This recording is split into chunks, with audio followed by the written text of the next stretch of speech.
আলহামদুলিল্লাহ প্রবাসের মাটিতে এই বছরের প্রথম আমাদের দেশীয় কাঁঠাল উপভোগ করলাম।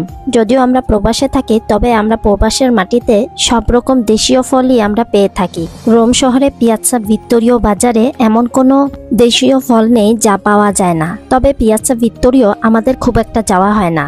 আমাদের এলাকা থেকে বাঙালি সবজি বা ফ্রুট কিনে খাওয়া পড়ে। তো যাই হোক, বাচ্চাদের পাপা আমাদের এলাকার বাংলাদেশি ভাইয়ের কাছ থেকেই কাঁঠাল আর আম কিনে নিয়ে এসেছে। আর এই পাশে আমার মেয়ে সারা অপেক্ষা করছে ওর চকলেটের জন্য, ওর বাবা কখন ওকে চকলেট এনে দেবে। প্রচুর গরম পড়েছে, তাই বাচ্চাদের পাপাকে কাছ থেকে আসার সাথে সাথে শরবত অথবা পানি পান করতে দেই একটু ঠান্ডা হওয়ার জন্য।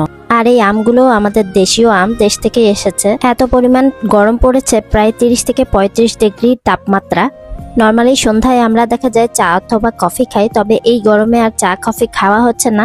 যে ফ্রুটসগুলো আমাদের একটু পছন্দের সেগুলোই দেখা যায় সন্ধ্যাবেলা আমি আর বাচ্চাদের পাপা এনজয় করি বা উপভোগ করি। ফাইনালি বিসমিল্লাহ বলে কাঁঠালটা কাটা শুরু করলাম। কাঁঠালে কষ ছিল, যার কারণে হাতে আগে থেকে একটু ভেজিটেবল অয়েল মেখে নিচ্ছি। এই বছরের কাঁঠালের ভেতরে এত বেশি পরিমাণ কষ ছিল যে বলার বাহিরে। হাতে তেল মাখার পরেও দেখা যাচ্ছে যে আমার হাত থেকে কষগুলো আর যাচ্ছিল না। তবে আলহামদুলিল্লাহ কাঁঠালটা কিন্তু খেতে বেশ মজা ছিল, মিষ্টি আর কচকচে ছিল। কাঁঠালের বাইরে থেকে দেখে মনে হয়েছিল ভেতরে হয়তো পচা থাকবে বা বেশি পাকা থাকবে, তবে আমার ধারণা ভুল ছিল। কাঁঠালটা বেশ ফ্রেশ আর মচমচে ছিল। গত বছরের কাঁঠালেও এত বেশি কষ ছিল না, যেটা এই বছর কাঁঠালের গায়ে এত পরিমাণ কষ ছিল। গত বছর আমি একটা ভুল করে ফেলেছিলাম, যেটা হলো পুরো কাঁঠালের ভেতর থেকে এই কোষগুলা খুলে খুলে বক্সে রেখে দিয়েছিলাম। তবে এই বছর আর এই ভুলটা করিনি। কাঁঠালের মুখের উপর দিকটা কেটে যতটুকু প্রয়োজন ঠিক ততটুকুই কাঁঠালগুলো খুলে নিয়েছে। আর দেখুন, এই হচ্ছে আমার হাতের অবস্থা। হাতে পরিমাণ মতো তেল দেওয়ার পরেও কষগুলো আমার হাতে লেগে আছে। তো যাই হোক, খুব কষ্টে হাতটা পরিষ্কার করে এসে যতটুকু কাঁঠাল প্রয়োজন ছিল সেগুলা প্লেটে সার্ভ করে নিয়েছে। আর সাইড থেকে কাঁঠালের যেই খোসাগুলো ছিল সেগুলো কেচি দিয়ে কেটে দিয়েছি। বাকি কাঁঠালগুলো আমি কাঁঠালের মুখে পেলিকোলা লাগিয়ে দিয়ে দেব। পেলিগুলা লাগিয়ে ফ্রিজে রেখে দেব। নেক্সটে যখন কাঁঠাল খাওয়ার ইচ্ছা হয় তখন আর কি পেলিগুলা খুলে কাঁঠালটা যতটুকু প্রয়োজন ততটুকুই প্লেটে সার্ভ করে নিয়ে বাকিটা আবারও সেই মুখটা পেলিগুলা দিয়ে লাগিয়ে ফ্রিজে রেখে দেব। এতে করে নষ্ট হওয়ারও কোনো চান্স থাকলো না। তাছাড়াও ফ্রিজটাও কাঁঠালের একদম পুরো গন্ধ হয়ে গেল না। যদিও প্রথম দিন কিচেনে কাঁঠালের গন্ধে মৌমো করছিল, ফ্রিজে রাখার পরে তারপর আর সেই মৌমো গন্ধটা আর ছড়িয়ে যায়নি। 2015 সালে আমি যখন দেশে গিয়েছিলাম তখন আমার বাবা আমার জন্য কাঁঠাল নিয়ে এসেছিল, তার মেয়েকে আর মেয়ে জামাইকে খাওয়াবে করে। আলহামদুলিল্লাহ পেট ভরেই খেয়েছিলাম। তবে সেই সময় আসলে কাঁঠালটা পেটে স্যুট করছিল না। যতবারই কাঁঠাল খেয়েছিলাম দেখা গিয়েছে যে বমি আসছিল। যেহেতু অনেক বছর গ্যাপ হয়ে গেছিল, যার কারণে হঠাৎ করে ভিটামিন ডি খাওয়াতে আর সহ্য হচ্ছিল না। তাই যখনই কাঁঠাল খাই বাবার কথা খুব মনে পড়ে। কাঁঠালের সাথে একটু আমাদের দেশীয় মুড়ি নিয়ে নিলাম। হঠাৎ করে খালি কাঁঠাল খেলে আবার পেটে সমস্যা দিতে পারে, যার কারণে মুড়ি দিয়ে কাঁঠাল খাবো করে ভেবেছি। যদিও মুড়ি দিয়ে কাঁঠাল খেতে বেশ মজা। গত বছর কাঁঠাল দিয়ে কাঁঠালের পিঠাও বানিয়েছিলাম, তবে এই বছর আর পিঠা বানাবো না করে ভেবেছি।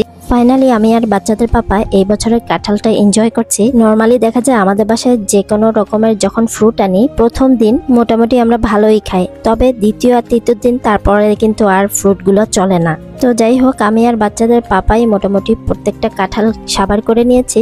তার সাথে পাশের বাসার বাঙালি একজন ভাবিকেও কিছু কাঁঠাল দিয়েছি। সারা সাহেব যেহেতু কাঁঠাল পছন্দ করে না বা ওরা অভ্যস্ত না, ওদেরকে খেতে দিলেও ওরা খাবে না, যার কারণে ওদেরকে ব্লেন্ড করে কাঁঠালের স্মুদি বানিয়ে খাইয়েছি।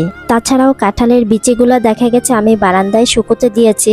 কাঁঠালের বিচি ভাজা আমার বেশ পছন্দের, তবে জানি না এই কাঁঠালের বিচিগুলা যদি ভাজি কেমন হবে। বিচিগুলা ভিজালে দেখা যায় কি করা যায় এই বিচি দিয়ে। তাছাড়াও জুলাই মাস যেহেতু চলে এসেছে, প্রায় সময় দেখা যায় হঠাৎ হঠাৎ বৃষ্টিও হয়ে যায়। এই গরমের মাঝে বৃষ্টি হলে দেখা যায় দৌড়ে বিচিগুলা আবার ঘরে নিয়ে আসি। বাচ্চাদের যেহেতু স্কুল হলিডে শুরু হয়ে গেছে, মানে ওদের সামার ভ্যাকেশন শুরু হয়ে গেছে, তাই বেশিরভাগ সন্ধ্যায় দেখা যায় বাচ্চাদের বাবা ওদের পছন্দের খাবারগুলো নিয়ে আসে। ঠিক তেমনইভাবে আজকেও ওদের পছন্দের খাবার নিয়ে এসেছে। সাহির যখন টের পায় যে ওর পছন্দের খাবারগুলো ওর পাপা নিয়ে এসেছে, তখন ও দৌড়ে চলে আসে যে তাকে খাবার দেওয়ার জন্য। ওদের পছন্দের খাবার তালিকার মধ্যে ম্যাকডোনাল্ডসের খাবারই হোক কিংবা চিকেন হাটের চিকেন বা ফ্রেঞ্চ ফ্রাই হোক, এইসব ড্রাই খাবারগুলোই ওদের খুব বেশি পছন্দের। তো বাচ্চাদেরকে সমান ভাগে ভাগ করে দিলাম। এইদিকে তারা ওদের খাবারগুলো এনজয় করছে আর যে যার টিভি আর ট্যাবলেট নিয়ে বসে গেছে। প্রবাসের মাটিতে বেশিরভাগ বাচ্চারাই দেখি যে চিকেনটা একটু বেশি পছন্দ করে, তবে মাছ আর গরুর মাংস এইগুলা একদমই খেতে চায় না বা সবজিও একদমই খেতে চায় না। ভেবেছিলাম আমার বাচ্চাগুলোই হয়তো এরকম, তবে পার্কে গিয়ে শুনি যে ম্যাক্সিমাম বাচ্চাদেরই একই রকম অবস্থা। হয়তো বয়সের সাথে সাথেই এই ওদের খাবারের টেস্টগুলো পরিবর্তন হবে। আজকের ডিনারের জন্য আমার আর বাচ্চাদের পাপার জন্য এই বার্গারটা নিয়ে এসেছে। বার্গারটা এত বেশি পুরু ছিল, ভেতরে 3টা হামবার্গার দেয়া ছিল, তাছাড়া কেচাপ আর মায়োনেজ এত বেশি পরিমাণে দিয়ে দিয়েছিল যার কারণে হামবার্গারের রুটিটাও একদম নরম হয়ে গেছে। হামবার্গারের পাশাপাশি বাচ্চাদের পাপা এদিকে রেডিমেড স্যুপটাও বানিয়ে নিয়েছে। বেশ অনেকদিন পরে হামবার্গার এনজয় করলাম আমি আর বাচ্চাদের পাপা। নর্মালি আমরা রাতে দেখা যায় সালাদ, ডিম বা স্যুপ খেয়ে থাকি। যেহেতু চিকেন হাটে গিয়েছিল বাচ্চাদের পাপা, তার পাশাপাশি দইটাও নিয়ে এসেছে, আমাদের দেশীয় দই। অনেকদিন পরে আমাদের দেশীয় দই খেলাম, বেশ মজাই ছিল। নর্মালি দেখা যায় সুপার মার্কেটে গ্রিক ইয়োগurt গুলো আছে সেগুলোই আমাদের খাওয়া হয়ে থাকে বেশি। এই সপ্তাহের উইকেন্ডে আমরা চলে গিয়েছিলাম মালাতেস্তা। যেহেতু প্রতি রবিবারে একই রকম পার্ক ওদের ভালো লাগে না, মানে আমাদের এলাকার পার্ক সবসময় কন্টিনিউ করতে ওদের ভালো লাগে না, যার কারণে একটু ডিফারেন্ট এনভায়রনমেন্টে আনার জন্য আমরা চলে এসেছি মালাতেস্তায়। তাছাড়া উইকেন্ডে দেখা যায় সাহির ওর পাপাকে দেখলেই বাস কিংবা মেট্রোতে উঠতে চায়। তো বাচ্চারা কিছুক্ষণ এখানে হাঁটাহাঁটি করার পর এখন ওদের পছন্দের পিৎজাটা এনজয় করছে। তার পাশাপাশি ভাই বোনের খুনসুটি তো লেগেই আছে। এদিকে সারাও বেশ এনজয় করছে ওর পছন্দের পিৎজাটা। ইতালির প্রত্যেকটা এলাকায় দেখা যায় এই ধরনের পিয়াসাগুলো থাকে, যেখানে কিনা বাচ্চারা বা বড়রা খেলাধুলার রেস্ট আর আড্ডা দিতে পারে। তার পাশাপাশি বাচ্চারা সাইক্লিং বা স্কুটি কিংবা বলও খেলতে পারে। সামার টাইমে কিংবা গরমের ছুটিতে এই পিয়াসাগুলো একদম ভরা থাকে মানুষজনের আনাগোনায়। আর ঠিক একই পিয়াজা যখন শীতের দিনে দেখা যায় একদম জনশূন্য থাকে। কিছু কিছু পিয়াজায় বা গোর চত্বরগুলাতে মুসলমানদের জন্য ঈদের নামাজও পড়ানো হয়ে থাকে। পরিবারের সবাই মিলে এখানে বেশ কতক্ষণ এনজয় করেছি। এখন কিন্তু প্রায় রাত 9টার মতন বাজছে, তারপরও আকাশে অনেক আলো। আরও কিছুক্ষণ কোয়ালিটি টাইম স্পেন্ড করলাম সবাই মিলে। এবার মেট্রো ধরে বাড়ি যাওয়ার পালা। মাঝে মাঝে খুব ইচ্ছে হয় সময়গুলোকে ধরে রাখার জন্য, কিন্তু সেটা তো আর সম্ভব না। সময়ের সাথে সাথে আমরা মানুষরাও এগিয়ে যাই, থেকে যায় আমাদের ছোট ছোট স্মৃতিগুলো। আজ আর কথা না বাড়াই, সবাই ভালো সুস্থ নিরাপদে থাকবেন, আমার ছোট্ট পরিবারটার জন্য দোয়া করবেন। দেখা হবে নেক্সট ব্লগে। টিল দেন আল্লাহ হাফেজ, আসসালামু আলাইকুম, থ্যাংকস ফর ওয়াচিং।